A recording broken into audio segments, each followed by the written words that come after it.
on s'arrête un petit peu plus. Et juste parce que on a...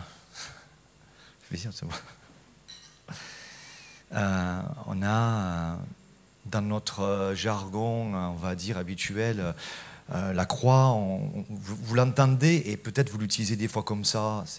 On va dire quand on a des difficultés qui nous suivent, on va dire c'est ma croix, vous savez.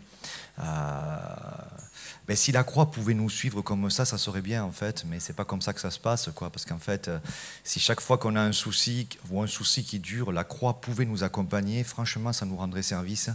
Mais c'est généralement pas comme ça que ça se passe, la croix.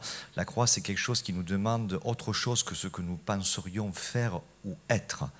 Donc du coup, évidemment, on le met sur le fait que des fois on peut avoir mal ou avoir un souci, mais la croix peut se présenter à ce moment-là, mais elle va nous entraîner ailleurs que de rester dans cette position-là.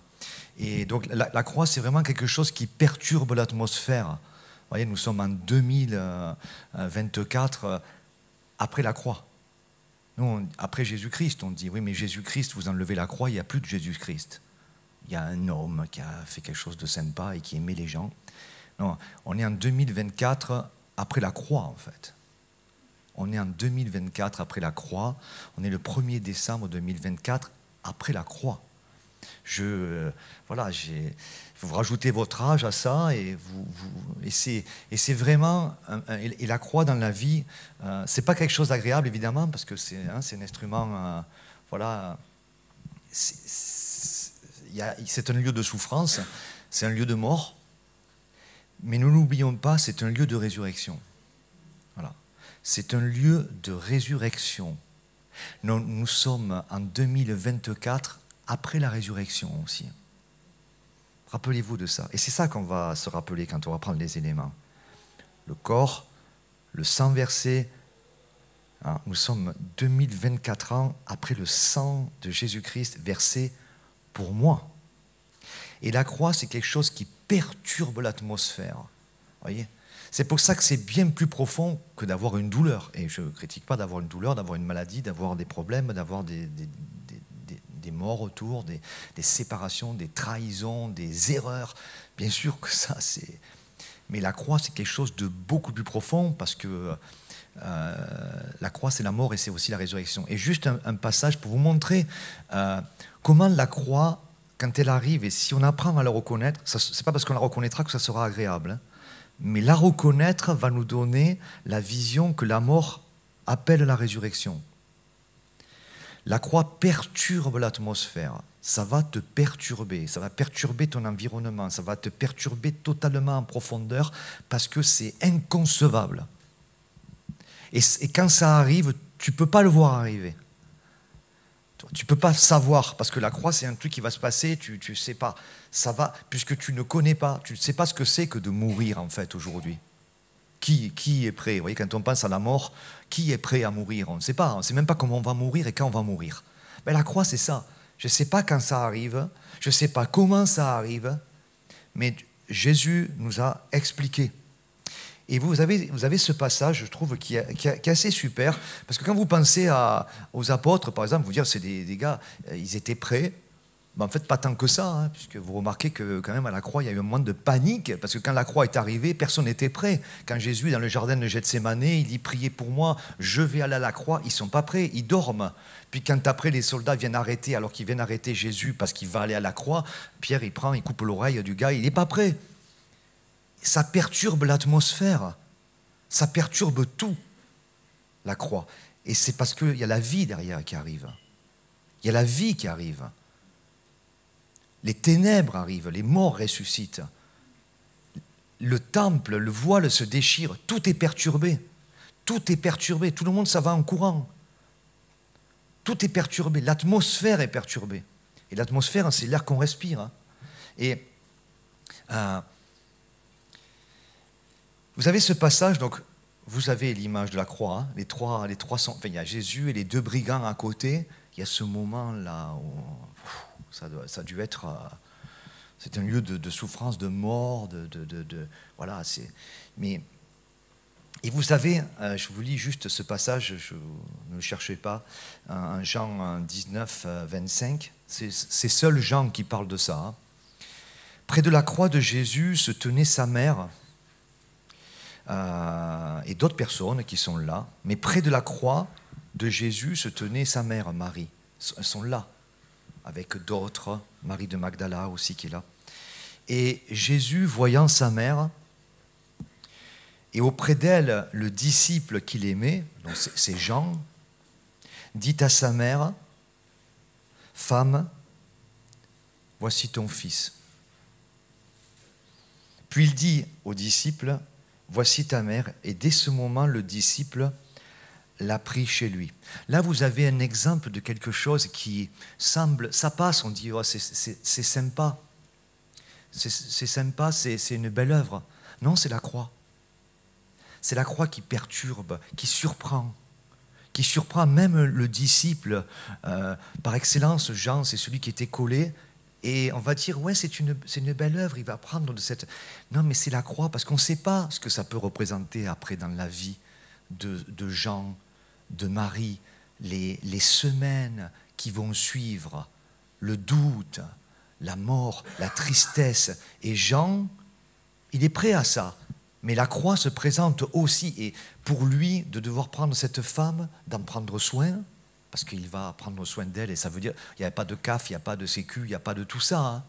Il va devoir, avec tout ce qui va suivre aussi, des critiques, de dire, alors il est où maintenant ton fils, hein, tout ce que ça peut vouloir dire, qui va après entraîner quelque chose qui va continuer. Et puis, on le sait, nous, parce qu'on a la suite de l'histoire, les persécutions, vous voyez, voilà.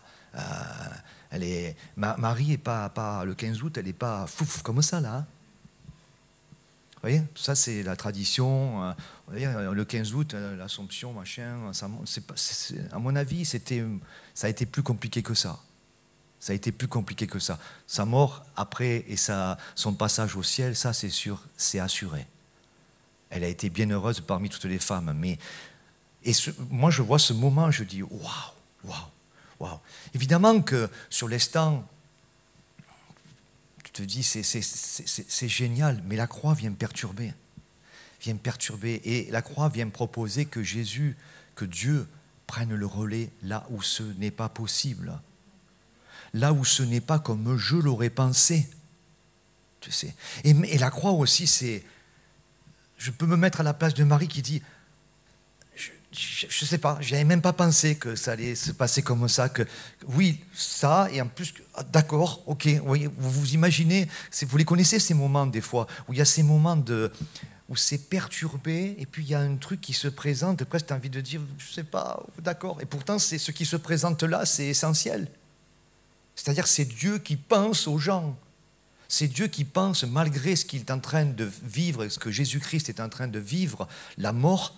Voyez, ce travail de la croix, c'est Dieu qui pense à moi, c'est Dieu qui pense à mon environnement, c'est Dieu qui, au travers de la mort, va donner la vie, va donner l'espérance, va donner l'amour, la joie, la consolation, la protection, la provision, le soutien de ce manque.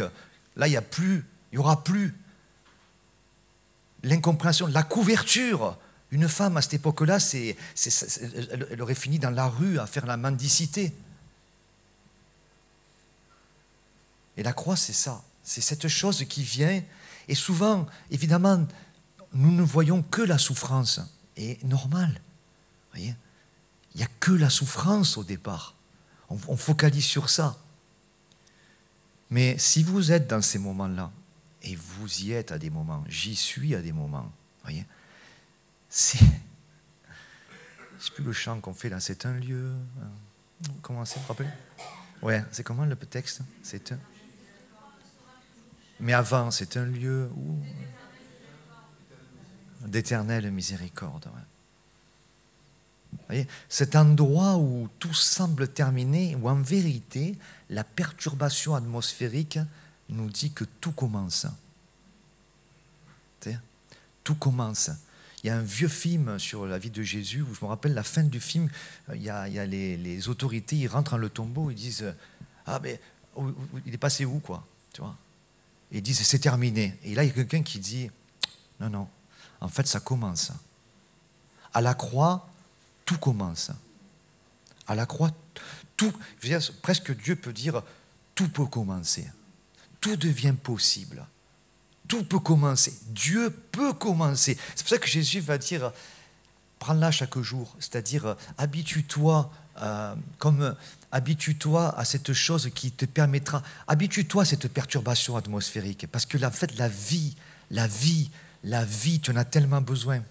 Et juste, je termine avec ça, parce que j'ai trouvé ça dans 1 Jean, vous voyez, celui qui parle aussi, quand il a écrit, il avait peut-être Marie encore avec lui, je ne sais pas à quel moment elles ont été séparées par la mort. Je vous lis 1 Jean, écoutez ce passage, il m'a un petit peu interrogé, je terminerai avec ça. 1 Jean 4, 11 et 12, il est question des frères et sœurs, de l'amour, et de ces choses-là, de demeurer en Christ. Et 1 Jean 4, 11 et 12, ça dit, je vous le lis une fois et après je m'arrête un peu. Bien-aimés, si Dieu nous a ainsi aimés, nous devons aussi nous aimer les uns les autres. Personne n'a jamais vu Dieu. Si nous nous aimons les uns les autres, Dieu demeure en nous et son amour est parfait en nous. Je ne sais pas si c'est quelque chose qui vous sonne bizarre. Moi, je me demande qu'est-ce que vient faire au milieu de ce verset. Personne n'a jamais vu Dieu. Il ne parle que de l'amour. Il ne parle que de l'amour qu'on donne aux autres, que si on n'aime pas les gens, si on ne laisse pas cet amour là où des fois on a envie de la mort, bien aimé, si Dieu nous a ainsi aimés, nous devons aussi nous aimer les uns les autres. Personne n'a jamais vu Dieu. Si nous nous aimons les uns les autres, Dieu demeure en nous et son amour est parfait en nous. Personne n'a jamais vu Dieu, mais moi je peux vous dire que quand cet amour de la croix qui donne la vie, qui donne sa vie, qui donne la vie, là vous allez voir Dieu. Là vous allez voir Dieu. À la croix, je peux vous dire qu'il y a des gens qui ont vu Dieu. Le centenier, il a dit, celui-ci c'était vraiment le Fils de Dieu. Il a vu Dieu. Il a vu Dieu. Il a vu Dieu. À la croix, c'est l'endroit où vous êtes sûr. Vous êtes sûr et certain de rencontrer Dieu. Vous êtes sûr et certain. Il n'y aura peut-être plus personne. Il n'y aura peut-être que toi. Mais il y aura toi et Dieu. Il y aura toi et Dieu. Et si des fois, je me dis, mais Seigneur, où tu es? Je suis sûr que vous avez tous dit, mais je veux dire que c'est moi. Seigneur, dans cette difficulté, ça finit jamais. Où tu es? Et Dieu me dirait, à la croix. Je t'attends à la croix parce que c'est là que tout commence. C'est là que tout commence. Toi, tu penses que tout finit. Tu n'as qu'à moitié raison. Tout finit, mais tout commence à la croix. Si tu veux me voir, et si tu veux me voir souvent, rendez-vous à la croix. Tu es sûr de m'y trouver. Tu es sûr et certain de m'y trouver. Et tu auras la vie. Et tu vas me voir. Et tu vas donner ta vie. Tu vas donner ta vie. Et tu me verras encore plus. On va se rappeler ça pendant la Sainte Seine. Merci de votre attention. On prendra les éléments pendant le chant. Après le chant.